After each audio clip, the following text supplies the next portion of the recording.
America में अनाथ बहन को 10 साल बाद भाई मिला। शाम के करीब 7 बजे थे। अमेरिका के न्यू जर्सी शहर में तेज बारिश हो रही थी। सड़क पर गाड़ियां तेजी से गुजर रही थी। एक छोटे से भारतीय रेस्टोरेंट के बाहर 28 साल की काव्या छत के नीचे खड़ी थी। उसकी आंखें बार बार सड़क की तरफ जा रही थी। आज वह किसी खास इंसान का इंतजार कर रही थी। उस इंसान का, जिसे उसने 10 साल पहले खो दिया था। काव्या के हाथ में एक पुरानी तस्वीर थी। तस्वीर में दो छोटे बच्चे थे, एक लड़की और एक लड़का। लड़की काव्या थी, लड़का उसका छोटा भाई आरव था। काव्या ने तस्वीर को सीने से लगाया और धीरे से कहा, आरव, अगर तुम सच में जिंदा हो तो आज मेरे सामने जरूर आना। काव्या का बचपन बहुत कठिन था। जब वह सिर्फ 12 साल की थी, तब उसके माता पिता की एक सड़क दुर्घटना में मौत हो गई थी। उस दिन के बाद उनका घर बिल्कुल सूना हो गया था। रिश्तेदारों ने कुछ दिनों तक सहारा दिया। फिर सभी अपने अपने घर चले गए। काव्या और उसका 8 साल का भाई आरव अकेले रह गए। काव्या ने छोटी उम्र में ही बड़ी बहन की जगह माँ की जिम्मेदारी संभाल ली थी। वह आरव के लिए खाना बनाती थी, उसे स्कूल भेजती थी और रात में डर लगने पर उसके पास बैठती थी। आरव अक्सर पूछता था, हाँ दीदी, हाँ मम्मी पापा कब आएंगे। काव्या उसकी आंखों में देखकर कहती थी, हाँ बहुत जल्दी आएंगे। लेकिन दोनों जानते थे कि वह झूठ बोल रही है। कुछ महीनों बाद हालत और खराब हो गई। घर का किराया बाकी था। खाने के लिए पैसे नहीं थे। एक दूर के रिश्तेदार ने कहा कि अब वह दोनों बच्चों को अपने साथ शहर ले जाएगा। काव्या को लगा कि शायद अब उनकी जिंदगी ठीक हो जाएगी। लेकिन वहां पहुंचने के बाद दोनों को अलग अलग जगह भेज दिया गया। काव्या को एक महिला अपने घर ले गई, आरव को एक दूसरे परिवार के साथ भेज दिया गया। जाते समय आरव ने काव्या का हाथ कसकर पकड़ लिया था। वह रोते हुए कह रहा था, दीदी, मुझे छोड़कर मत जाना। काव्या भी रो रही थी। उसने आरव को गले लगाया और कहा, मैं तुम्हें ढूंढ कर जरूर आऊंगी। लेकिन जिंदगी ने दोनों को अलग कर दिया। कुछ दिनों बाद काव्या जिस घर में रहती थी, वहां से उसे एक अनाथालय भेज दिया गया। उसने वहां रहकर पढ़ाई की। दिन रात एक ही सवाल उसके मन में रहता था, आरव कहाँ है। उसने कई बार रिश्तेदारों से पूछा, लेकिन किसी ने सही जवाब नहीं दिया। किसी ने कहा कि आरव को दूसरे शहर भेज दिया गया। किसी ने कहा कि उसे किसी परिवार ने गोद ले लिया। किसी ने तो यह तक कह दिया कि शायद वह विदेश चला गया है। 10 साल बीत गए। काव्या ने पढ़ाई पूरी की, मेहनत करके नौकरी हासिल की। फिर उसे अमेरिका में नौकरी का मौका मिला। वह न्यू जर्सी चली गई। पैसे कमाने लगी। अब बाहर से उसकी जिंदगी अच्छी दिखती थी, लेकिन अंदर से वह आज भी अपने छोटे भाई को ढूंढ रही थी। एक दिन उसे भारत से एक पुराना पत्र मिला। पत्र उसी रिश्तेदार ने भेजा था, जिसने बचपन में दोनों को अलग किया था। पत्र में सिर्फ एक लाइन लिखी थी, अगर तुम अपने भाई को ढूंढना चाहती हो तो न्यू जर्सी के भारतीय बाजार में स्थित स्नेह रेस्टोरेंट में हर रविवार शाम 7 बजे जाना। काव्या को यह बात समझ नहीं आई। उसने कई बार उस पते को पढ़ा।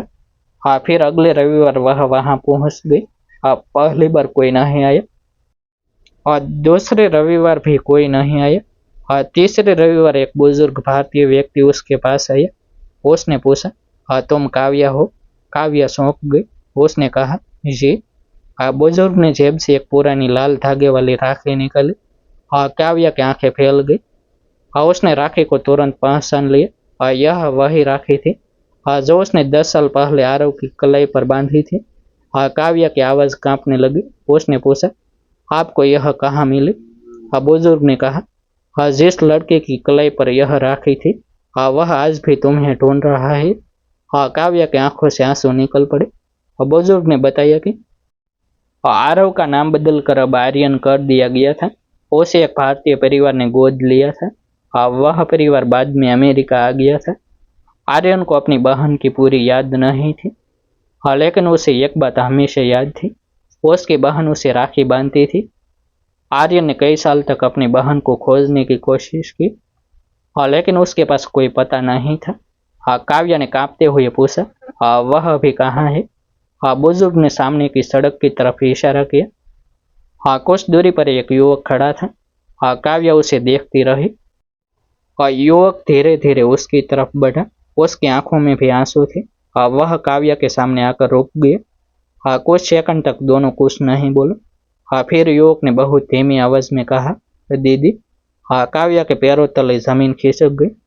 वह दौड़कर उसके गले लग गई और दोनों जोर जोर से रोने लगे। काव्या बार बार कह रही थी, मुझे लगा था तुम मर गई। आर्यन रोते हुए बोला, मुझे भी लगा था कि मेरी दीदी मुझे भूल गई होगी।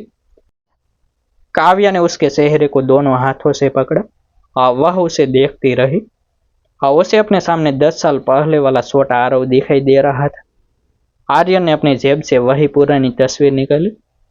तस्वीर आधी फट चुकी थी और उसमें दोनों बच्चे साथ खड़े थे। और उसने कहा, दीदी, मैंने इसे कभी अपने से दूर नहीं किया। काव्या ने पूछा, तुमने मुझे इतने सालों तक क्यों नहीं ढूंढा? आर्यन ने बताया कि जिस परिवार ने उसे गोद लिया था, उन्होंने उससे उसके पुराने जीवन की बातें छिपाई। उन्हें डर था कि वह उन्हें छोड़ देगा। बाद में आर्यन को पुराने दस्तावेज मिले। उनमें काव्या का नाम था।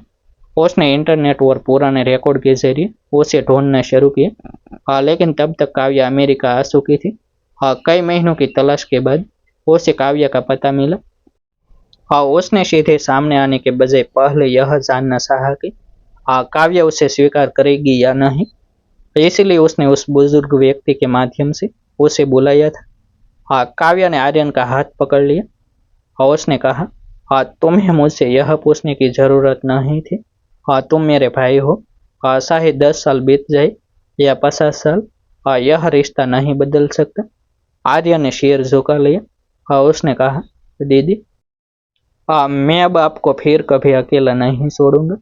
उस दिन दोनों भाई बहन घंटों बैठे रहे। उन्होंने बचपन की बातें की।